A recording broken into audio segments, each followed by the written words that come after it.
welcome to another exciting episode of Way of the Brush with me, your host, Kris, aka Mini Wargaming Kris, aka the Name Butcher, aka Hey You, Get Off My Lawn. Way of the Brush, the most informative 120 minutes on the internet on the wargaming lifestyle. We'll talk about painting, terrain, conversions, and everything under the sun. Usually is a whole lot of painting talk and a lot of what's under the sun. We rarely ever get into any kind of terrain talk. We rarely ever get into kind of conversions. I'm not sure why, but that's okay, I guess, because for a lot of you guys, this show is mainly for you guys. And so if painting questions are your jam, then it's your jam, man, you know. Not much I can do about that, right? So, yeah, holy man, this live stream started off kind of late here. What the heck's going on here? I don't know what's going on. YouTube does funny things to me sometimes. I don't know. And so I can see a lot of the regular monkeys are already joining us today. I can see Lazy Monkeys already joining us. Howdy, y'all. Howdy, all who come to view the exhibit of the monkey of monkeydom, the big banana. Howdy, Kris. When will y'all get here, at least? When will y'all get here, at least? I don't. George Hopkins, hello, everybody. Jim White would have sacrificed 12 Tim Horton donuts to have worked to bring forth the Monkey Master.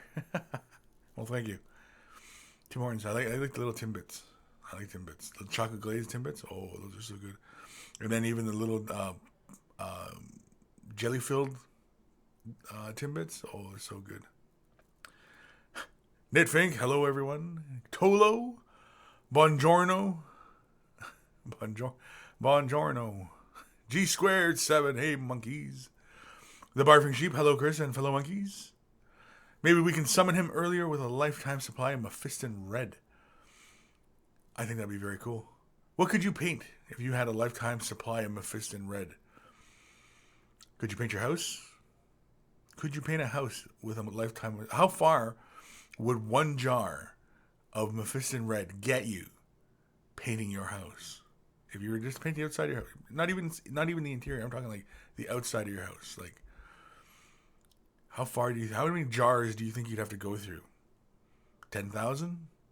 20,000? A million? These are the questions that keep me up at night.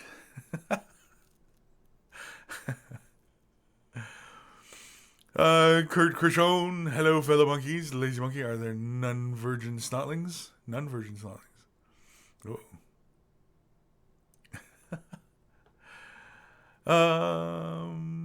Kurt Krishon giving Tolo a lesson in Italian for some reason. I don't know. Spite you. Woohoo, made it. Hi, monkeys. Hi, Kris. Hi, Spite you. Spite you. In spite of you. William Payne. Hello, everyone. Hello, William Payne. Ghost of Starman Deluxe. Might have missed the end of the show as I'm going out for dinner tonight. Well, you have a good time.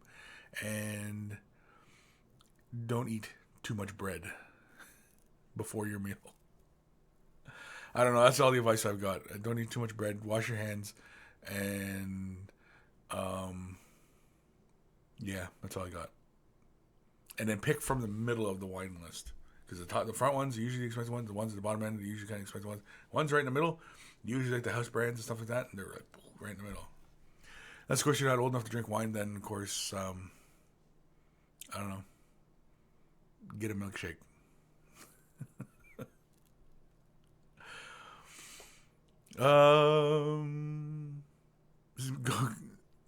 Ghost of Starman Deluxe. Speaking of distractions, I knocked over a bits tray and all the tiniest bits in it. No, I've done that many, many times. Many times. And the worst is when you have gray carpet, because then it takes forever to find the bits. Sometimes what you're better off doing is clean your vacuum and then just suck up the area of where you dropped your bits and just pick up all the bits. I mean, what else can you do? Because, man, it's a pain. It's a pain. Ruben Matanov. Condolences. John Doe, hello people. Hello, John Doe. Lucien Valensor, where the hell is Kris? I'm right here. I'm still reading comments. You guys show up early, and, I don't show up when you show up. I show up at 12. Or, 12 my time. I don't know what time it is for you, but, can't be Kris all day, all time. 365 days a year, 24/7. Webcam life experience where you're just watching me go about my daily life, because that would be really boring. John Doe, working on armor for Renfest. What's Renfest? Is that, I assume it's some sort of fest, but what is it? Fill me in, man. I need to know. Mark Hill, there he is. Hey guys, hi Kris. Leo Shee, hello monkeys. I'm back. Well, welcome Leo Shee. You're back. Tolo, he's late. I'm not late. The YouTube thingy wouldn't start in time. I don't know. And then it just seemed like they just start up at a random time of my introduction. I don't know. When it counts down to 0, I click broadcast. And then I give it a couple seconds for the latency. And then I start. And then, yeah. So, I don't know. Maybe the signal's really late today. But everything seems to be okay. I'm broadcasting on my usual bit. I've got no frames dropped. So that's always a good sign. I'm showing everything's good so far. The plates are spinning properly today. Leo Shee, speaking of anybody here, the coming out of the point system for H Sigmar. Yeah. Will it mean that we are going to, play more Age of Sigmar? I don't know. But definitely is a positive sign for a lot of people out there who are into, Age of Sigmar. Holy man. A bunch of comments just go flying right by.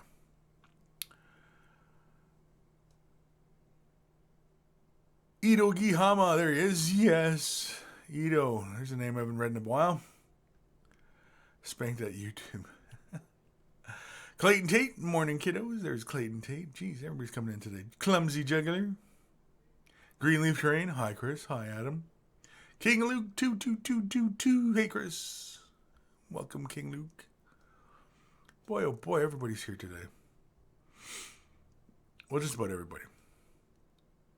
I know there's some people that names haven't been read out aloud in a while, and maybe a introspective moment of silence for them. Lucian says it takes 40 jars of Mephiston Red.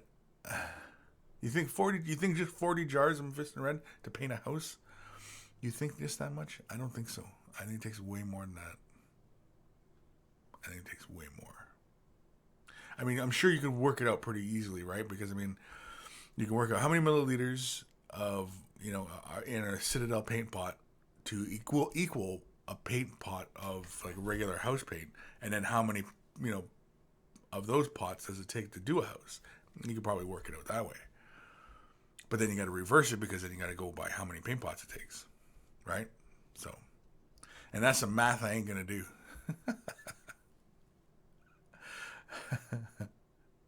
That's just some math that's just kind of just hurting my brain. Even just thinking of how to work it all out and just come up with some sort of answer. I can't do it. That's why I went into art, kids, because my math skills were just not up to par. My father was a programmer, and he was a math genius, and no, that wasn't happening for this guy. It's been a while, but I'm here last. Leo Shee, sorry Kris, the intro didn't play and the webcam suddenly popped up mid-sentence. Yeah, that's YouTube messing with me. I don't know what happens. I could blame YouTube. It could have been my signal.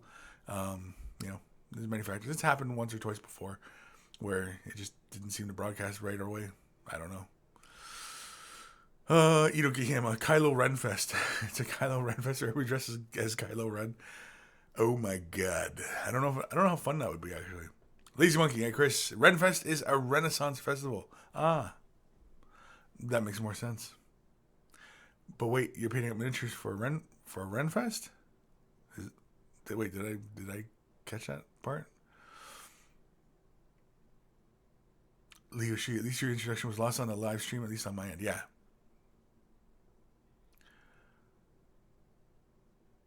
Yeah, it's in there. I don't know. Who knows? Dark Mako 91, morning Kris, morning. Thomas Rasmussen, hello monkeys. Shadow Hell 40k at Kris. Great to make the show again. Working on my first Malifaux box today. Cool. What'd you get? What gang did you get? Or crew, excuse me, crew. Ito Gihama, yeah, I missed last few episodes. I was either still in day shift or on the way out for night shift. No. Yeah, you gotta do what you gotta do, right? Lucian Valentor. A moment of silence for Pony Pledge. That's exactly who I was thinking of. That's a name that has not been read in the annals of this program. Annals? Really? We want to go with that? Annals? Anyway. And, we miss Pony Pledge. Pony Pledge, wherever you are. If you're out there, buddy, come back. No, you know what? Because Pony Pledge, if I remember correctly, Pony Pledge was a young fella. And like all young fellas,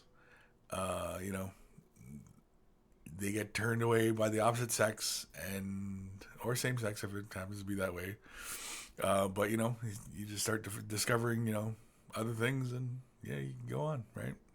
Unless of course he's always been watching the show, just doesn't chime in. I don't know, but either way, he's missed.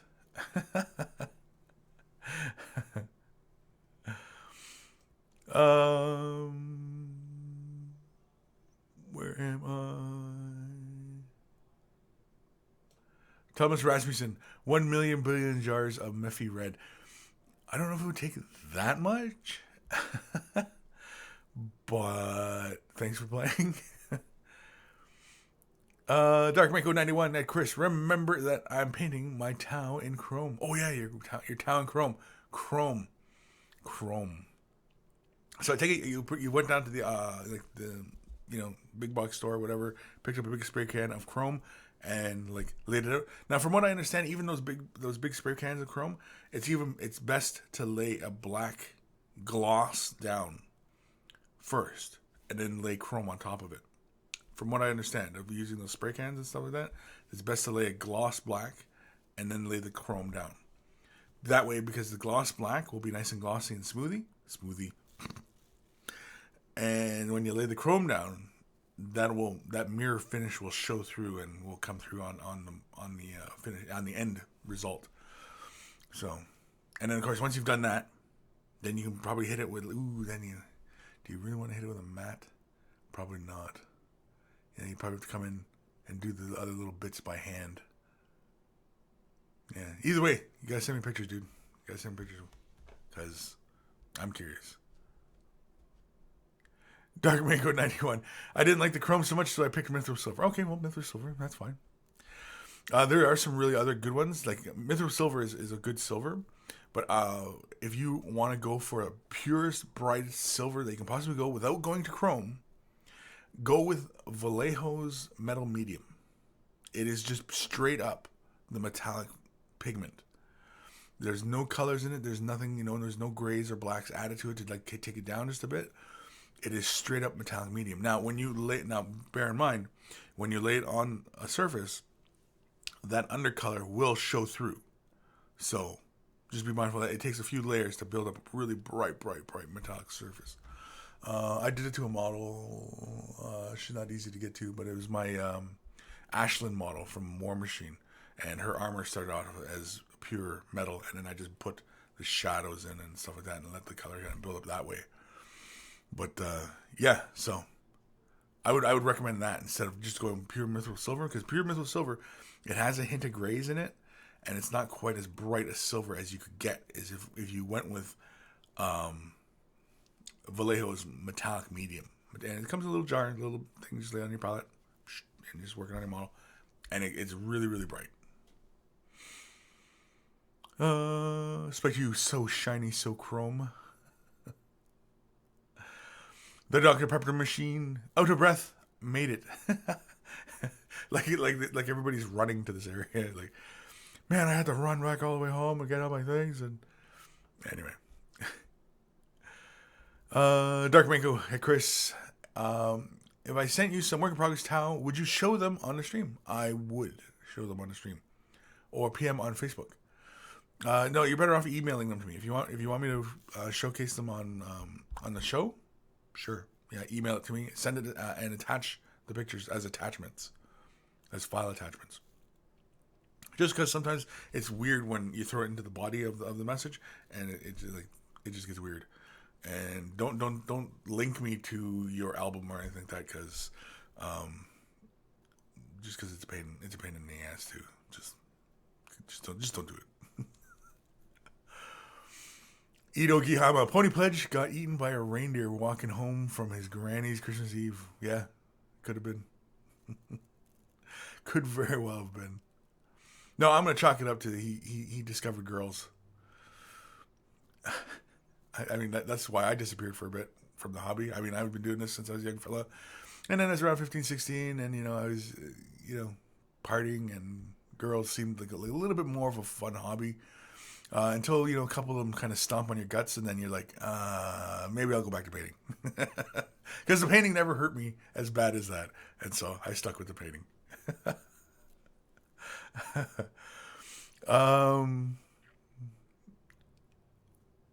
Anoyabu. Anyway, good evening, fellow monkeys. Good evening, Isaac Neal. Hello, neighbors. King Luke 2222. You're going to get a nice smoothie gloss black. A nice smoothie gloss, nice and smooth. Dark Mango. I need some thoughts on what I can do over the mythical color and the sand clothing. I would go dark cloth. If you're gonna go with a bright metal armor, yeah. What you can do over the silver, I mean, I think we talked about this last show. I think doing it like Captain Phasma from the last Star Wars movie. Do it that color scheme: silver with black accents and red, like red on the helmet, like red stripes, or the red tau lettering, things like that, right on top of the chrome or silver, whichever. Dr. Pepper Machine, the tile shall ride eternal shining chrome on a fury road. Ronnie Sugden, hello all, great to be here. Welcome, Ronnie. Welcome back. Witness me. Mediocre. George Hopkins, for my noise rings, I painted them rune fang steel, then highlighted them with Metallica medium, and then sprayed them with Minotaur purple ghost tint. Ooh, that sounds kind of cool. Send pictures, man. Sand pigs, man. That sounds cool. Yeah. Yeah, because when you lay the ghost tint down, you pretty much got to work the silver up to the brightest point you're going to go. But then you can always come back in with just a little bit more, of silver. Come back in. But usually with the ghost tint, though, you have to seal the model before laying any other colors on top of it, because, man, it gets everywhere. Lazy Monkey, now I want to see a 90s cover art style non-metallic chrome Tau army. I've seen Tau battle suits painted up like 90s cover art. Done. I've not seen an entire army done that way though, but yeah. Ito Gihim, no women, no cry. Shadow Hell 40K shared photo on Malifaux crew on the way to Brush Facebook. Cool. I'll have to check that out later. Rupert Pearson, hello Kris, first time live. Question: should you use Lamaine medium all the time to thin paints instead of water? No, you don't have to. Most of the times I do, and a lot of the videos you might see, I do use Lamaine medium a lot to thin the colors down. Just because I'm a bit of a control freak like that. But normally though, like I will use a little bit of water for like base coating. I'll use a bit of water. even sometimes when I'm doing, say, a quick little base coat on, say I'm doing like the base of a lens, I'll use just the dampness of the brush, which is just the water, right? Just so the dampness of the brush, just to thin the color down just a tiny little bit, and then, apply it. And so, yeah, it's not always integral to use Lemaine medium. I find the only times that I have to absolutely, positively have to use Lemaine medium is when I'm thinning metallics, if I'm glazing, or if I'm going to do any kind of freehand line work. Those are the only times that I find that I have to use Lemaine medium with Citadel colors so that they flow nice and smoothly and can maintain control. Because when you thin the colors down too much water, right? They bubble up, they lose viscosity, they stop acting like paint. It starts acting more like a watercolor almost. And so, yeah, you don't want that because then they're really hard to control. Versus when it's just medium. Medium, you can maintain control. And it's all about controlling the colors. So, yeah, but if you're doing just base coats, yeah, you can use just water and just apply, thin coats of thinned out paint. But again, alternate your brush strokes when you're doing it and stuff like that. But, yeah, so, Rupert, no, it is not integral that you use Lemaine medium. It just, in the videos, I often use it almost all the time for almost every phase. But sometimes I still just use just water just to thin out real quick, for base coating. And sometimes if I just throw a little dollop of paint onto the palette and my brush is still damp from rinsing, I'll just use that and real quick just thin the color out and, move on.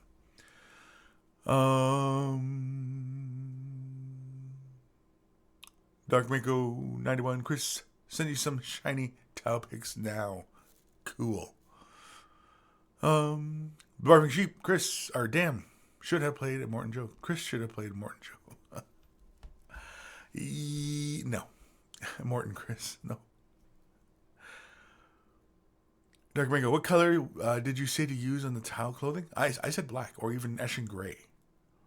Black or Eshin Gray. Eshin Gray would be better because you can lay Eshin Gray down, okay, like for the pants and stuff like that, and then hit it with like Nuln Oil, like thin down Nuln Oil, and that way the Nuln Oil will get into the recesses and it'll give you your highlights and shadows and stuff like that and bring out that texture in the cloth. Just an idea. And also make it nice and dark to contrast with that nice bright silver you built up. Spite you, Way of the Brush episode 118, Witness Morton Kris. Although I don't have the wives or the mutated sons. I've just got one son and he's not a mutant. He's just big. Thomas Rasmussen, can anyone record Kris while he yells, "Witness me"? New Way of the Brush intro. Email and coffee. Dr. Pepper Machine, you're speaking my language, buddy. And you know what? I think it is time to do an email. Oh, wrong mouse. Let's do an email. This is from our buddy Geeko170. It helps if I click the buttons. Hello, Kris. It has been some time since I've sent an email. The last one I sent, I was asking your opinion on painting houndstooth. And since then, I've refined my process. Anywho, a friend and myself had the idea to create Space Marine chapters inspired by SEC college football teams. And being from Alabama, I had to do the Crimson Tide first. So far, I've been progressing slowly but steadily. But onto the models. Well, model really. This was the first time I had really tried to edge highlight a rounded surface and don't think it turned out as well as it could have. The rest of the model I'm happy with, but the A on the banner is still rough and would definitely be changed. But what do you think and what would you do differently? Keep painting, James Geeko170. And so here are his Alabama team. And I think didn't he ask about doing like a complex pattern before? Because I know like they had a really kind of complex pattern in the background. I can't remember what it is now. But I think it's like eagle heads. Is it eagle heads? I can't remember. Anywho, I like the color scheme. It looks very cool. Kind of fitting for Blood Angels too. Yeah, the A the A, I can see you got to thin your colors down a little bit more, and you got to kind of commit to your brush strokes a little bit more. I notice a lot of people when they're relatively new to painting, their brush strokes kind of go like sketching, like you're kind of going back and forth and back and forth and back and forth. You know what I mean? Like the brush is going back and forth like that. Whereas you kind of just start at the one point and then just go whatcha, one down, and then whatcha, one down, and then come across. I think that kind of comes with confidence, experience, mostly experience, getting used to like freehanding letters and stuff like that. Otherwise, it looks good. I mean, like, it's a little uneven on this end, but yeah. I mean, just to get the little sharper. I mean, and again, thin your paints when you're doing this. Even if you have to build the color up a little bit more, that's okay, because I mean, if you start off with real thin lines, you can always thicken them up to where you want. Of course, you can always come back in with white. I would come in with ceramite white if you're going to correct. I'd come in with ceramite white and just kind of correct up some of these edges if that was what you wanted to do. But otherwise, good work. I'm liking it. I like the color scheme. I dig it. It's fitting. Yeah, what is that pattern? I see you trying to duplicate it there. I can't remember what that pattern is, and we talked about this like episodes ago. Like it was a while ago. We talked about this. But yeah, cloak nice and smooth. Looks like colors look even. I don't know if you've thrown any kind of shade in there yet or not, but you might want to. I would probably bring the shades just closer up towards the backpack, leaving just a slightly lighter colors down at the bottom. Unless, of course, you're not going to bother, then, of course, don't bother. Very, very cool. Yeah, I like it, man. I like the color scheme. It almost looks like Genesis chapter, I think it is. Color scheme kind of reminds me of I think the Genesis chapter. They're red and white, kind of like that. I think that was all the pictures, eh? Yeah. And so, good work, Geeko. Keep going. I mean, if you're, I don't know how confident you are with your highlighting and shading and stuff like that, but if you're not, then just go through and just do the rest of your army. Don't worry about the highlighting phase of that end. Just work on getting your colors down smooth, and like on your cloak there, the color looked nice and smooth. Anything differently? No, man, because it's your color scheme. I mean, you're the one with the vision, so I really don't think I could correct your vision. Maybe just the technical aspects of your application, but otherwise, no. I keep going. That looks good. So, where are we? Back into the comments. Kurt Krishon. So start a way of the brush drinking. Every time Kris grabs the wrong mouse, drink. When Kris drinks, drink. Man, I mean, like, for you guys in Europe, okay, that are watching me like in the evening, sure, drinking games sounds like fun. For everybody in North America, this is noon, so technically you're not alcoholic, I guess, if you start drinking now. Everybody else that is further west of myself in different time zones, it's a little kind of early to be drinking. I imagine it's 5 o'clock somewhere, but still, it's a little early to be drinking, at least for me. Well, yeah, it's early to be drinking for me. I'm not gonna have any further comment on that. Where are we in the comments? Despite you, I drink every time he drinks coffee. Lazy Monkey, that's fine. I like RC Cola. You like RC Cola? Rip on a guy for his cola drink. I don't know why. For the last couple of days, I've been having a hankering for Orange Crush. Orange Crush is like orange soda pop. Yeah, Orange Crush. I don't know why. Just with the heat, it's warmer. It's getting warmer around here in Niagara area, and yeah, Orange Crush. I don't know. Geeko 170. The pattern was a hound's tooth on the shoulder. That's it, the hound's tooth. And it was you, wasn't it, Geeko, that asked me about doing that patterning? And, you know, I mean, man, I don't know. Unless you could do it up as a decal. Do it as a decal and do it on, and apply it to the entire surface of the shoulder pad. But even then, that's still a pain in the arse. I don't know. Jim White. Chris's new painting stroke for Tao, the Wacha. The Wacha. Yeah, I don't know. I don't know where Wacha came from. It was just. I used to play when I was playing War Machine and I'd move the models and I'd move them into close combat and I'd move them up. I don't know, like they're doing a karate chop, I guess. I don't know. Prawn Ham Dance, there he is. Oops, I'm late. What'd I miss? Hi, all. Nothing. You missed the first email, me taking a sip of my coffee, and us talking about anything and everything. I don't even... Man, we need like a court stenographer or something to keep track of, like, you know, what we talk about, because I don't have a clue. Prawn Ham Dance. Anyone backing the Dark Souls Kickstarter? No. What's the Dark Souls Kickstarter? I don't keep up on Kickstarters. I'm sorry. Geeko 170. The base is sand glued down, painted Iraqi sand, and then washed with Agrax, and then highlighted with dry brush of Iraqi. Okay, what's Iraqi color? Like that's not a bottle paint I got from Citadel. Are you talking like Zameshi or are you talking Ushabti? You're probably talking Ushabti because that's a nice light sandy color.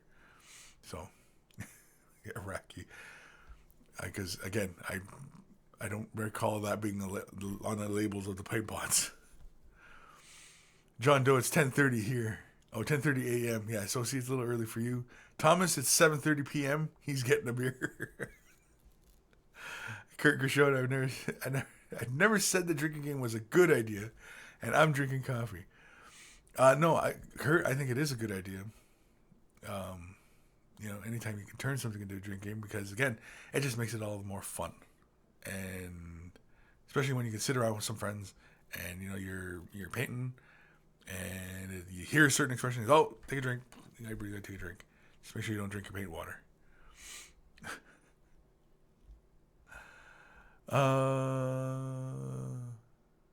Thomas says he's back in that Kickstarter, I guess. He's got the new crawl with the great axe. Yeah, I don't know what it is though. Broad evidence. I hope Kris does a quick tip on painting the invaders in that glowing red scheme. Again, prawn evidence. I have no idea what you're talking about.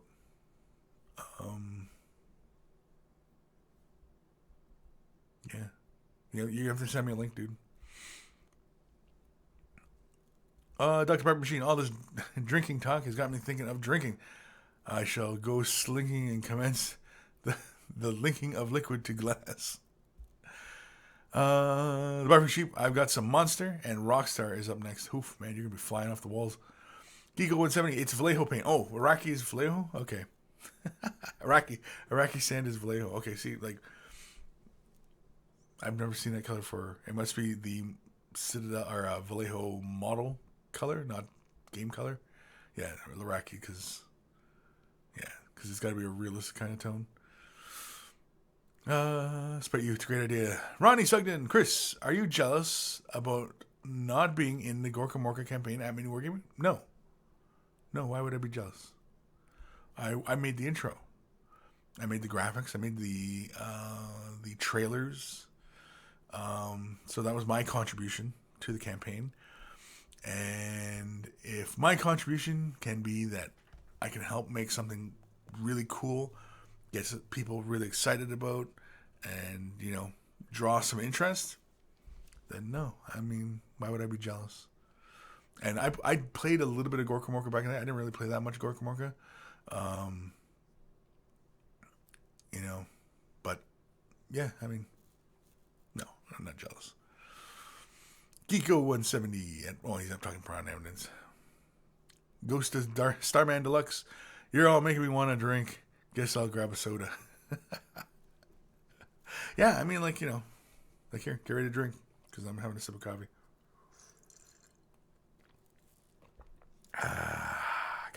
Coffee. Alrighty, so, wrong one. Let's do another email. This is going to be from, oh my god, it's going to be a well text. This is from Adam Poultney. What's his handle? Adam from the UK. Okay. Hi, Kris. Pictures and email of end, or at the end of pictures at end of email. I had a captain and recently got a command squad and Razorback, so I thought I'd ask for any advice for next time. Constructive criticism, welcome. The Razorback is my personal favorite. I'm having my tanks look pretty beat up, so I did a load of weathering of different kinds. Also, put blood in the front because why not? Well, why not? Because you're going to be running people over with these things, right? I painted the captain around Christmas and wanted to show how he got his nickname, Captain Pyrel Hellbane. Jeez, can't even read anymore. By putting some dead heretics on the base and know that they're loyal Space Marine parts, but oh well, they're supposed to have recently gone heretic. Not the best of paint jobs, but I'm relatively new to painting. 40 models. I did airfix stuff before. Okay. The command squad are my newest models that I have. Did them pretty quick to get them to the finish for a game. The banners bear name Jarno. Yarno or Jarno? We'll say Jarno. It's pronounced, Yarno. Guess I should just read the whole sentence there. I know you'll butcher it anyways. His shoulder pad is off a Vanguard veteran squad. The astrogranite on their lower leg and boots is intentional, representing the fact that they're running through the dust and the battlefield for hours. Pictures on my Death Watch kill team coming up in the next email. If pictures aren't attached, blame my new phone. Also, P.S. Gotta move the screen down a bit. Also, P.S. Also, please email back what episode this is shown in. Not always available to watch. Way of the Brush. On interior of the Razorback pictures, I had the light shining to make it look blue. Many thanks, Adam, UK. And so let's have a look at Atom's pictures. And so, it's kind of hard to tell because it's a little bit fuzzy. But yeah, that Razorback looks beat up. The blue looks good. The blue, from what I can tell, looks pretty smooth.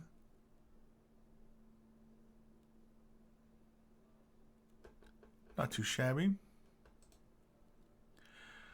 Come on. There we go. Yeah, the pictures are a little bit soft. I'm wondering if it's because of your camera phone and then, maybe a little bit of shaking. But maybe next time try to steady your hand on something, the table, what have you, a tripod, whatever.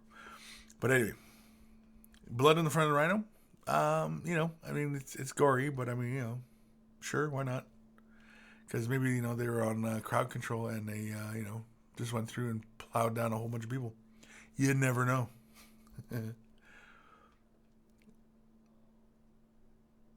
Are the symbols free-handed or are they transfers? Because this one looks like it's a freehand, that one looks like a transfer. I'm just wondering because they both look really good. Oh, it's a transfer. Okay. That's a transfer. Yeah, this Rhino looks beat up. Oh, and it's shining a blue light in there. Very cool. Very interesting.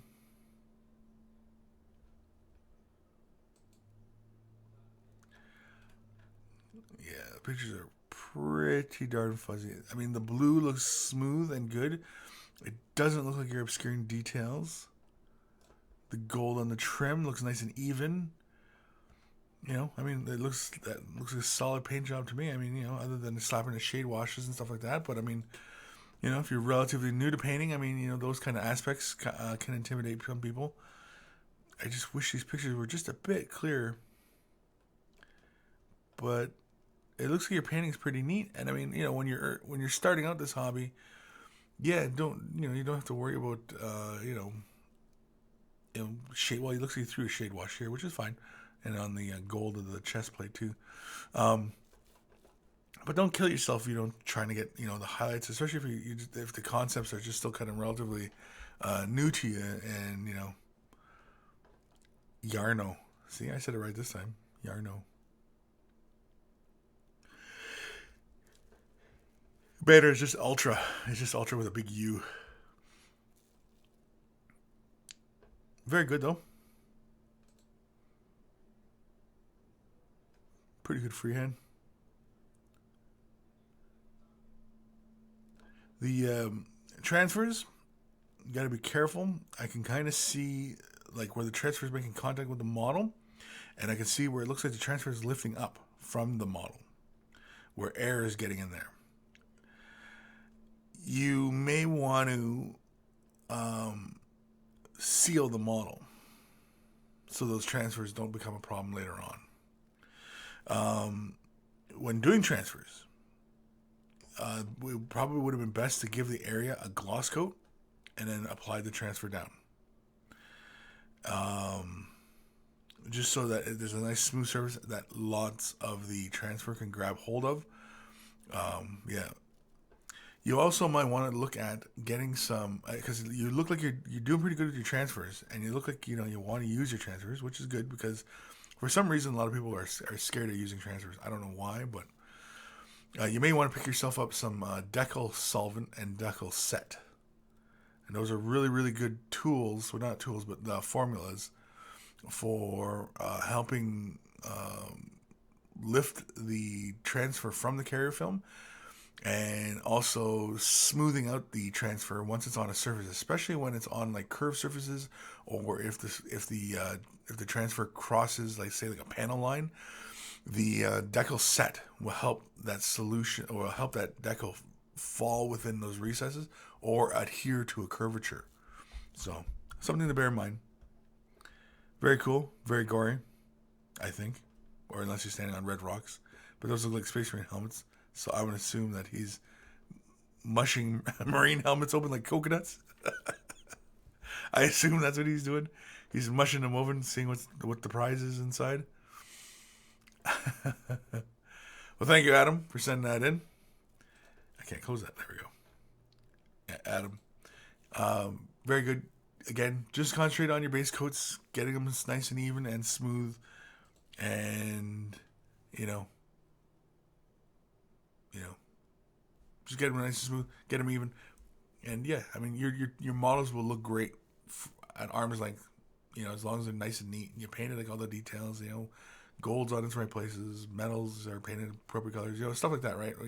You base coat the entire model, even the eyeballs, you did the eyeballs and stuff like that, yeah. Comments. So Shamrock, hello. Have I missed much? No.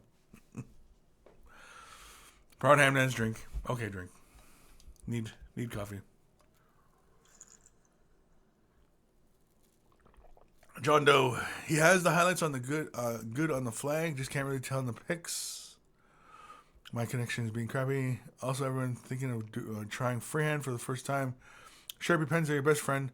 That is how I got the hundreds of tooth pattern done. Yeah, well, I know that if you go into some art supply stores, you can get the drafting technical pens, and they're very, very, very fine tipped.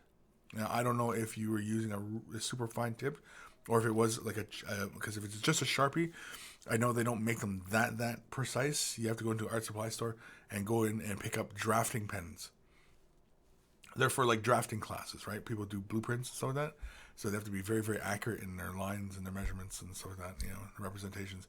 And so, yeah, I know for a long time, a lot of painters were doing that for like panel lines and things like that, because it's just a straight up pen. You just follow it through. Heck, I'm sure that there's probably some other fine tip drafting pencils out there, not just from an art supply store. I'm sure you can find online somewhere. But yeah, that's another excellent way of freehanding, especially even freehanding text. Just writing it yourself by hand. Man. I probably should pick myself. I have never ever in my life used them, and I probably should pick up a set just to demonstrate with ease for people who aren't that experienced with keeping the colors that thin on their paintbrush. that they can use like a tool like that, like a pen or a pencil, to achieve their desired effects, right?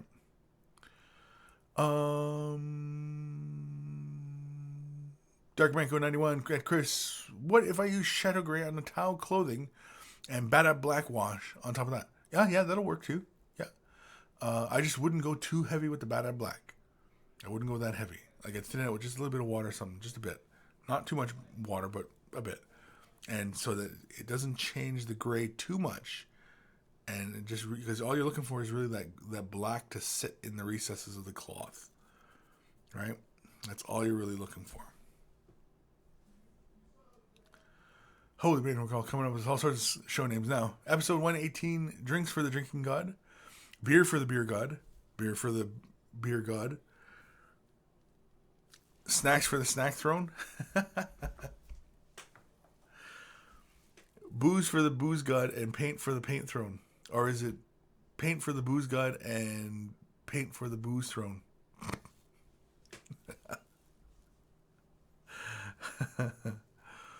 The Barfing Sheep, detail work with airbrush. Any tips? Yeah, you're basically going to have to go with like a very sharp needle, fine tip needle, and a very fine tip airbrush. For really small work, I have a Renegade Chrome, and I've not really played with it in the regards of like, well, I guess I have, because I've done like lightning and stuff like that, and I've used it, and it's worked out very, very well. But nothing where I needed like really confined letters. You know what I mean? Like I couldn't imagine painting an eyeball, doing the iris of the eye with the brush. I just could not imagine doing that. There just seems to be just some certain limits that I just can't get around with an airbrush that it can do better than I could do with a regular bristle paintbrush, right? But that might be just me. But yeah, whenever I need finer details and finer areas, or I just need to get into some areas a lot smaller and more carefully, I use the Renegade Chrome. So, for detail work anyway. Mad Cow Crazy. Kris, you're Native Indian, right? Well, I prefer Native American. Indians come from India, right? Does that mean you know how to do the famous Indian war cry without clapping a hand to your mouth like kids do when they play Indians and Cowboys? No. We often, it's a war cry, we often just call it a war whoop.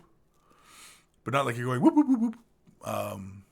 But yeah, no, I've never had to do a war cry. Mainly because I've never been in a war. And I've never been into a situation where I needed to intimidate my opponents. Usually my wit alone was enough to derail some people's battle plans as far as trying to kick my ass. And I never played Cowboys and Indians because, again, Indians come from India.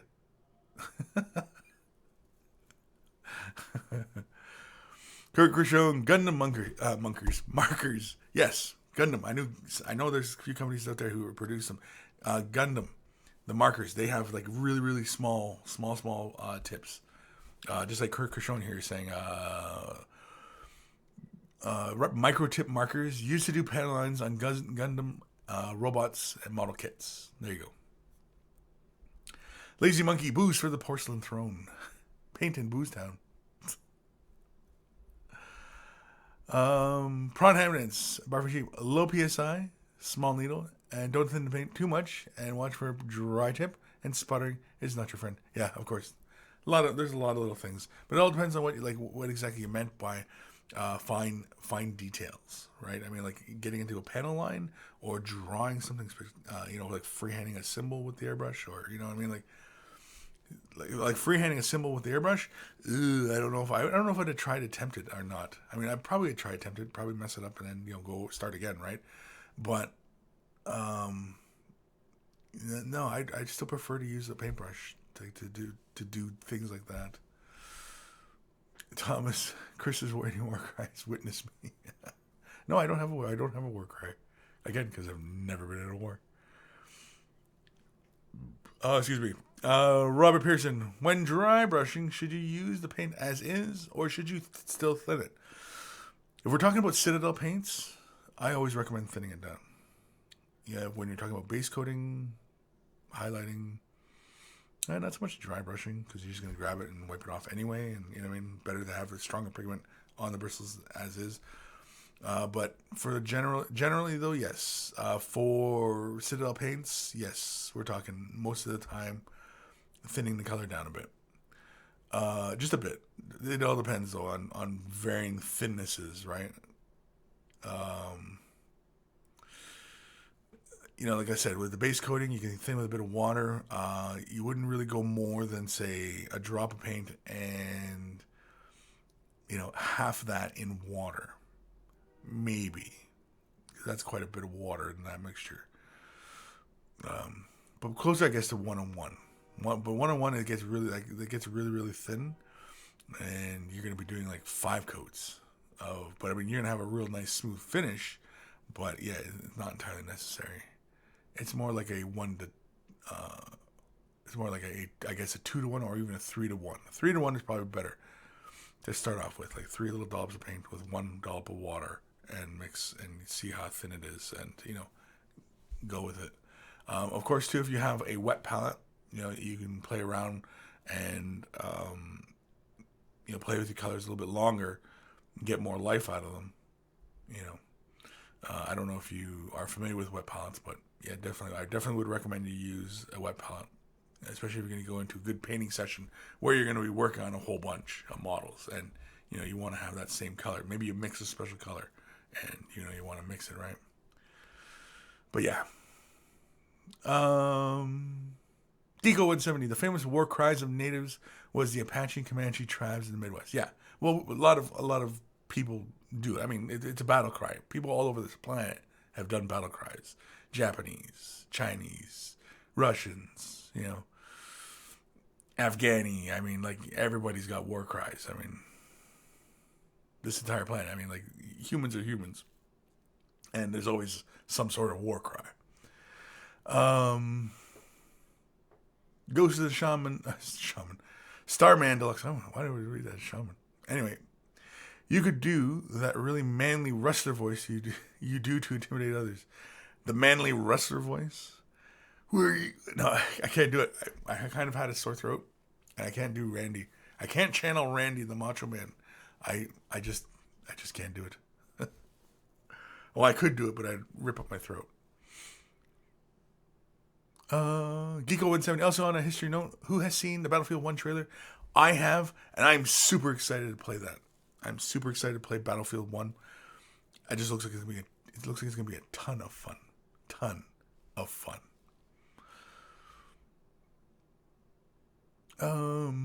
Where are we? Lazy Monkey. To find out Chris's war cry, have Quirk sneak in and kick him in the shin. Then you hear his war cries. You chase Quirk down with a handy implement of destruction. Yeah, no, that's. The war cry would be just kind of, you son of a, and then chasing him. Man got crazy. You could get into a war any day you want. Just bring out your Eldar, intimidate your opponents with your infamous war whoop. Yeah. When dry brushing, you want to paint and dry on the brush, and then go over the raised areas. You want the paint to dry out on the brush. No, you don't want to. No, John Doe, no.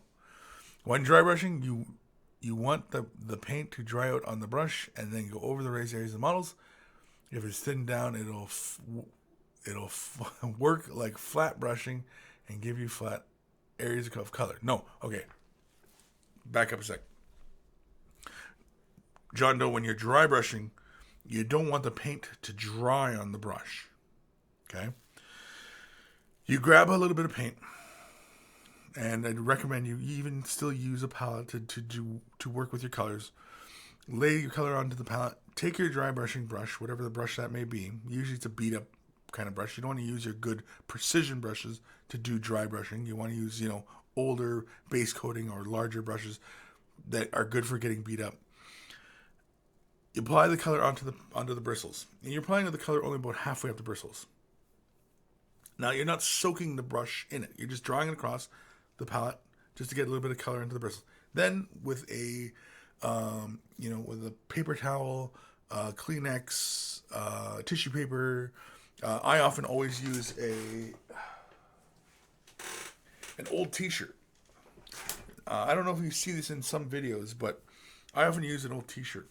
See, it's an old T-shirt, and you can see like it's got paint all over it. And that's from much dry brushing. And I always have this sitting on my lap, on my leg, like right here on my leg, and it's always sitting there when I paint, because when I rinse off my brush of water, I always rinse it off, on there. Basically, it's just kind of my dry brushing and cleaning station, essentially. I don't know if I've ever shown. Have I not shown this on painting videos? Anyway, yeah, this kind of how I work. And I always use an old toothbrush, T-shirt to dry brush. And so I'll draw a little bit of color onto my brush, wipe the excess off, and because I often use a darker T-shirt, an old, garbage old T-shirt, I wipe until I can barely see the color on the shirt. Okay, and it'll work the same as well as like a white Kleenex or anything like that. And then when you're dry brushing, you're going against the grain of the model. So if lines are running like this, your brush strokes are going to run like this. If the lines are running like this, your brush strokes are going to run like this, right? You're always dry brushing against the grain. You're always keeping a very, very light hand. Your dry brushing brush strokes, you should not really feel your model move in your hand when you're dry brushing. You should not really feel the model move. If you feel the model move, you're dry brushing too hard. Yeah. That's really all I can say right now at the moment for dry brushing. But, yeah, in the Mini Wargaming Vault, I have a whole bunch of videos on dry brushing, carefully and responsibly. So, yeah. So hopefully that helps. And I think it was John Doe. John Doe mentioned that. Oh, wrong mouse. Yeah, don't let the paint dry on your brush, because that's just a sure way of getting your brush destroyed. Where am I? In the comments? I don't know.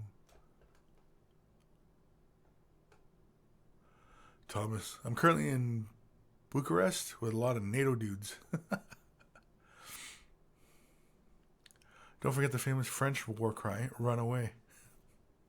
That's not very nice. And I don't know if that's held true since the Second World War or even the First World War. Oh, yeah, to go back a step, though, Battlefield 1. Oh, yeah, I'm looking forward to that one, man. That looks like it's going to be a lot of fun. A lot of fun.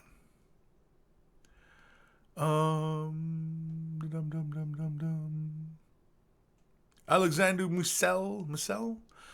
Yay, oldest form of recycling old shirts. Yeah. That's I often use. It's just old shirts. T-shirts, just iron prints are gone or whatever, or the designs faded away, stuff like that, right? And it lasts me a long time.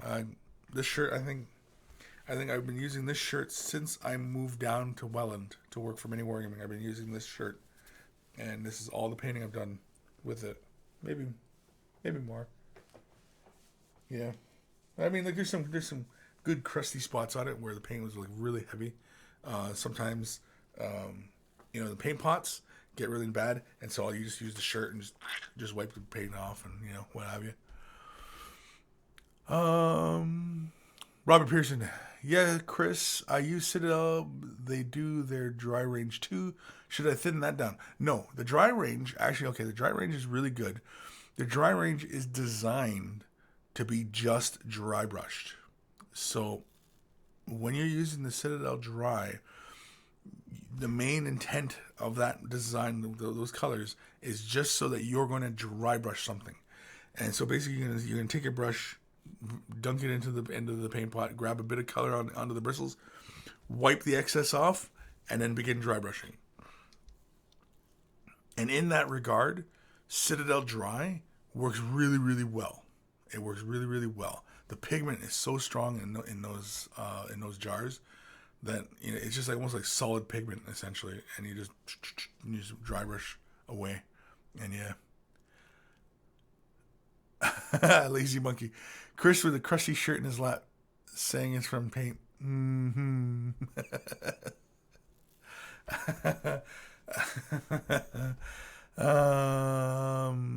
Yeah. Thomas Rasmussen, Kris, when are we going to get those sweet hand sculpted place your model here while you paint it thingy? You know, I should probably take care of this Monday morning, but yeah. The thing he's talking about.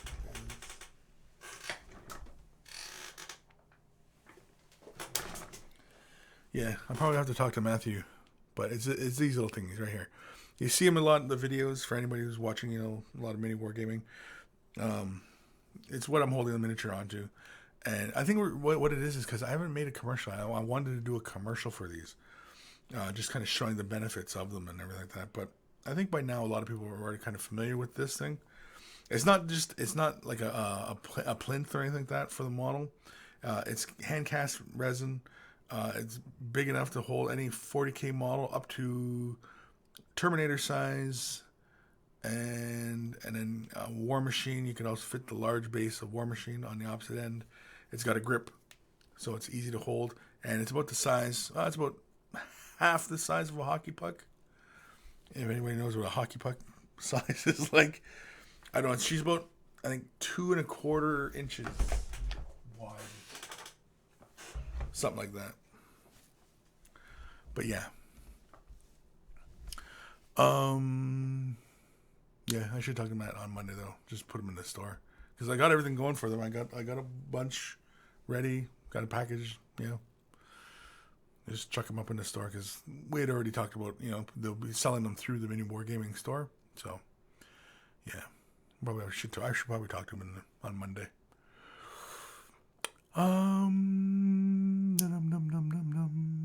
Kurt Krishon, I've been asking for them for months now. I know. Patchy Flame. I have my holder from Kris in my hand now, and thanks again for running that competition. Yeah, you're welcome. Yeah, that was a while ago, eh?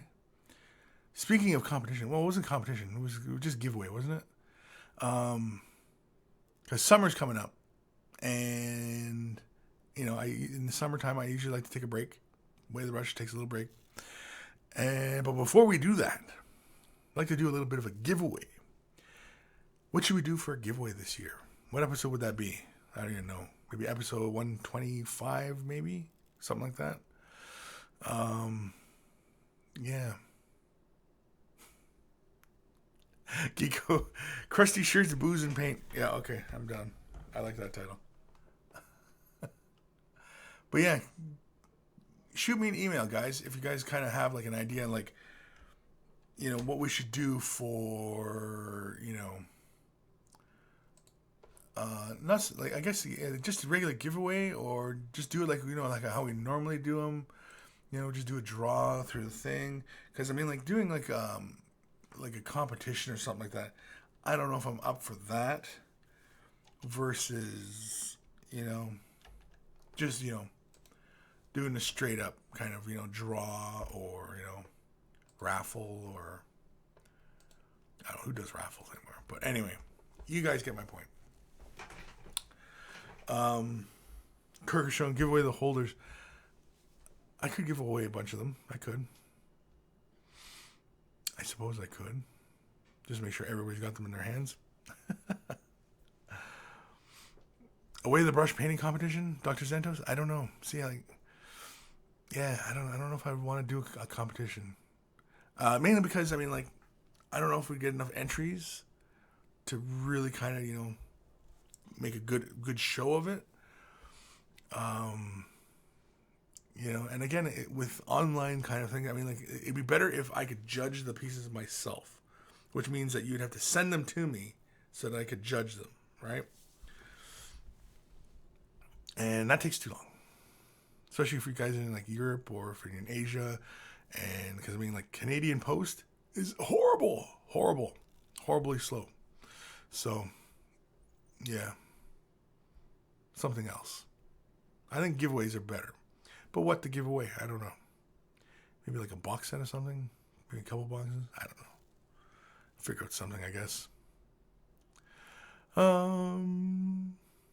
Give away that Crusty shirt, of course. Give away the Crusty shirt. Oh, man. That's nasty.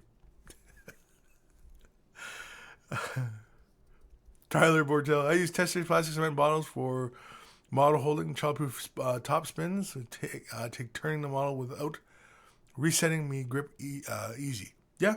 Oh yeah. Like I mean, like these things. I mean, I'm not saying that you absolutely need these things, but I will say that using a handle will make you a better painter. I will say that. Using a handle will make you a better painter. I'm not saying using my handles is going to make you a better painter, but my handles will help.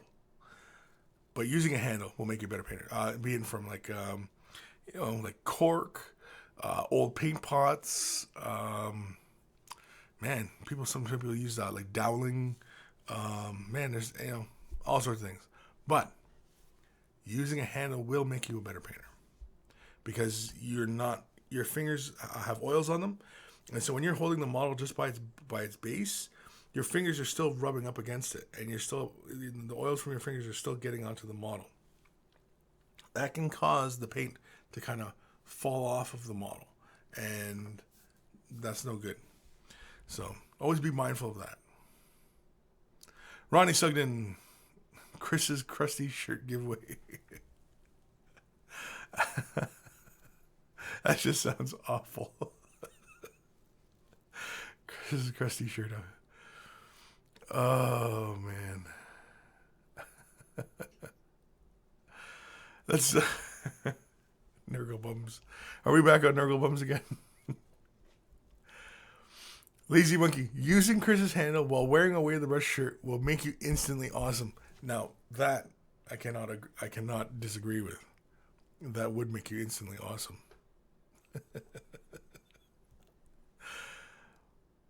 In fact, I wonder if anybody out there has combined those elements. It's just like, it's like Voltron. You combine all the elements and it makes you super, and you can paint.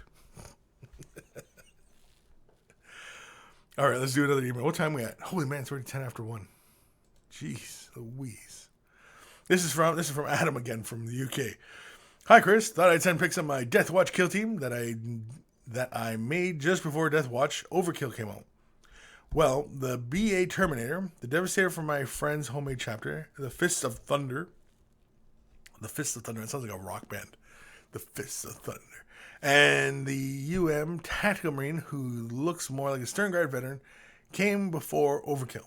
I did the Black Shield and the Black Templars Tactical Marine after. Please email me back with what episode this gets in. Many thanks, Adam, UK.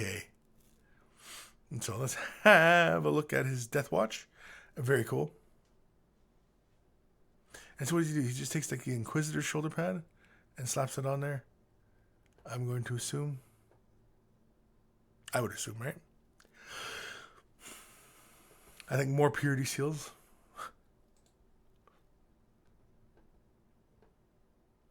Yep. Keep your paint thin. Mindful. Might want to drill the bullet barrels.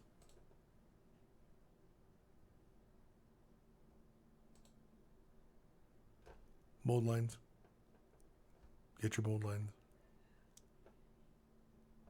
It seems kind of nitpicky, but immediately, like even when a model's just base coated, seeing the mold lines can kind of take the viewer out of it right away, right? So taking that extra, doing the mold lines and stuff like that, it really doesn't take that long, and it helps in the long run. He's standing way back on his base. Pretty cool, though. It's amazing how just one little shoulder pad and a color scheme can change the feeling of a model. Or the meaning, or the meaning of the model, really. Just throw that Inquisitor shoulder pad on there, paint his arm silver, rest of him black, and he's Death Guard. Death Watch. Death Guard. He's Templar. Ultramarine. somebody. Don't know who he is. Who is he? Don't know. He's got the mark on his shoulder. Ooh, it's a big gun. What's that gun from? Or is that made? Is that made or is that for another model? 'Cause that's a big gun. That's a big combi weapon. Anywho, Adam, good work. Again, thin your paints down. Get rid of your mold lines. And just be careful where you apply your paints. And yeah, again, don't worry too much about the shading and the highlighting. I mean, it looks like you're throwing shade washes on, which is fine. Go ahead. But when you get used to thinning down your paints for base coating and things like that, and you get used to how the paint flows when you thin it out in certain consistencies and things like that, you immediately already are well on your way to knowing how to highlight and get your paints down to consistencies or like glazing and things like that. Get into the trickier type of brush techniques.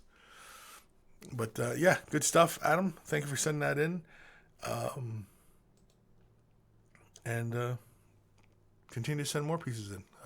I really enjoy it. Comments. Where are we in these comments? I don't know where we are. Raven Falls. Might have to send in some pics of my entire Raven Guard army, plus the updates to the NIDS. Very cool. Please do. Please do. I fully encourage everybody to send me pictures of their work. Please. Even if you don't think it's that good, send it in. It's not like we're sitting here going to laugh at your paint jobs or anything like that. Jeez. Nobody's that mean. The Barfing Sheep, what do you think about Murder and Swift Strike? Cheese? I don't know who Murder and Swift Strike are. Rumen Madadov. Stern Guard Bolter. Is that the Stern Guard Bolter? Like the new plastic ones? Is it? I'm going to have to double check my thing because that looked awesome. It looked huge. Could have been just the angle of it too, but yeah.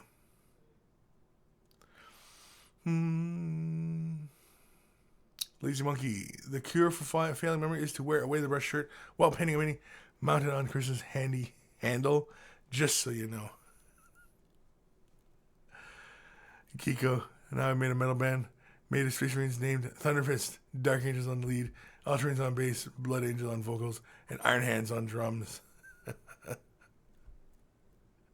Yeah, like all done up in like the 70s kind of band cover albums, like with the lights and the multicolored lights in the background, and like the guitar player is just and the singer, he's holding the mic and he's just I can see it too. I see it every day.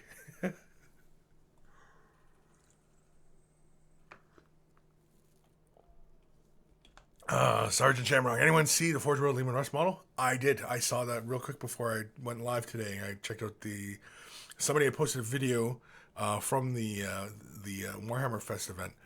There's like a new Tau battle suit, gun armament. And it's like a big effing railgun. It's got to be as big as the model himself. It's one big railgun. The other one was another set of weapons all over them, big things. Lehman Russ didn't seem like I was imagining Lehman Russ. I was imagining Lehman Russ like the old school Lehman Russ, where he's like a little bit bolder and he's just got like the top knot of hair. I wasn't expecting like a young Lehman Russ like with like a full head of hair. But the armor looks cool, and I mean like the pose is really cool. And he's charging forward. I mean, what's not to expect, right? The other one that I just got super pumped up was the big Titan.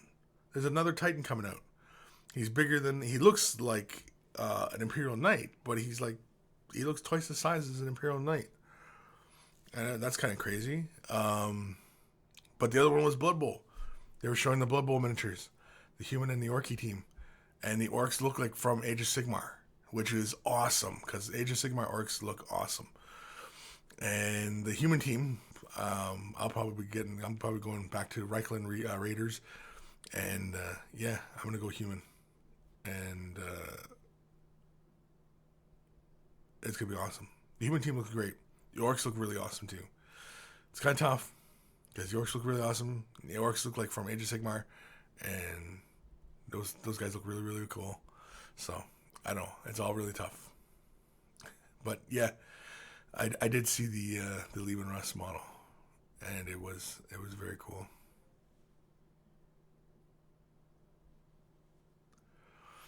Dark Mako 91. Ed Kris, what did you say I should use on top of the Tau Mithril Silver armor? I have the old paint still. On top of the Mithril Silver, red, like the red pinstripe lettering.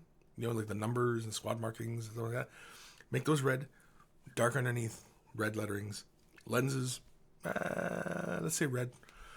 I guess you could go green or green, but I would go red.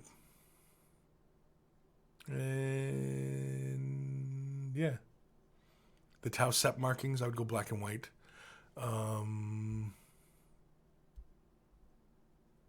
Yeah. You send pictures of the work? You send them? Send them. Send pictures. Where are we? In the comments, I'm lost again. Apart from you, Thomas, you speak my language. I don't know. What language is that? I guess maybe I should just read an email. Yeah, because we're all talking some... Oh, because, yeah, Dr. Stanton's waiting for Magnus. Spite U's waiting for Zinch. Yeah. The Knight, yeah. Dr. Stanton like the Knight. Yeah, the Knight. He's huge. At least that's the way it looked in the catalog. The catalog picture, like, because the pictures themselves, it looks pretty big. Well, you can't tell if it's like the size of a knight, but then you see in the catalog and they have it standing beside a knight, and it's twice the size of the knight, and that's pretty darn big. That means that it is dang near the size of a Reaver Titan, because it would stand taller than the Warhound by about a couple of inches. But because I mean, like he's got to stand about 8 tall. Like we're talking like because Imperial Knight is about this big. Okay, here I'll go to the bottom of the screen. Okay, so Imperial Knight is about like this big. Yeah, Imperial Knight's about that big. And this guy looks like he's about like that big. And that's bigger than a Warhound. At least that's the way it looks from the pictures. At least that's what I heard. This is an email from Chris Husk. Hello, Chris. I am 30 years, miniature paints. And was if you caught and give me review of my work, I just like opinioned. Here is some of my work. The first work is my Wolfen from Rackham, and the other is Mamakill. Is that what those elephants were called? Mamakill? Anyway, from Lord of the Rings. Thanks. Any tips or advice for this old timer world be cool? English is probably not his first language. I'm going to guess anyway. So let's have a look here. And so here is his paint job. Looks like he kept a very light prime, which is all right. He's just built to cut up. This feels more work in progress because I mean, like the chains aren't done. The big blade in his hand, it doesn't feel like it's done, unless of course it was done in silver, in which case it's done, I guess.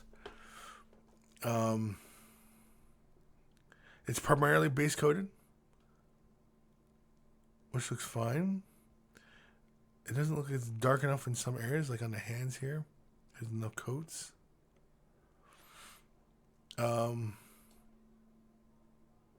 But yeah, I'd like to see a little bit more color variation in it, you know, with like these really warm orangey browns. I'd like to see some like little hints of blue.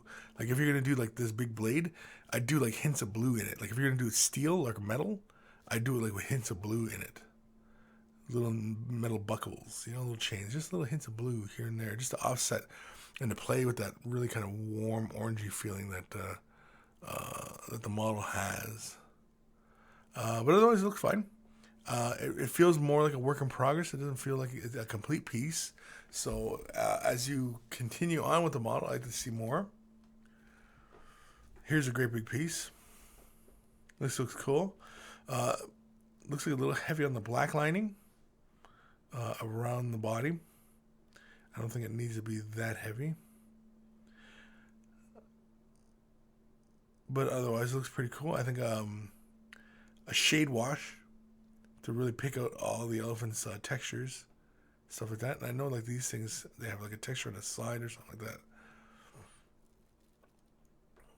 But this again feels more like a work in progress, and so it looks like you're off to a really good start. I don't think you really need that deep black lining, but again, if this is just the base and then you let that shadow fall that far, and then you're going to build the color up more, then that's actually kind of cool, because then you can allow that shadow color fall within the highlight colors and allow some interplay to go there and create a little bit more interesting play of shadows on the model surface. If that's your plan. I don't know if that's your plan, though. But otherwise, very, very cool. Thank you for sending that in, Kris. And again, yeah. The first guy, the Rackham guy, it felt a bit more work in progress. It didn't feel like it was complete. It felt like there was a little bit of bare metal everywhere. So if you're really going to get back into the painting, you got to cover up all those spots where you see the metal. Cover them all up. Get into all those nooks and crannies. If you have a hard time with that kind of stuff, you might want to look into picking up some new brushes as well. Might also be in the cards. Just say it anyway. Where are we in the comments? I don't know.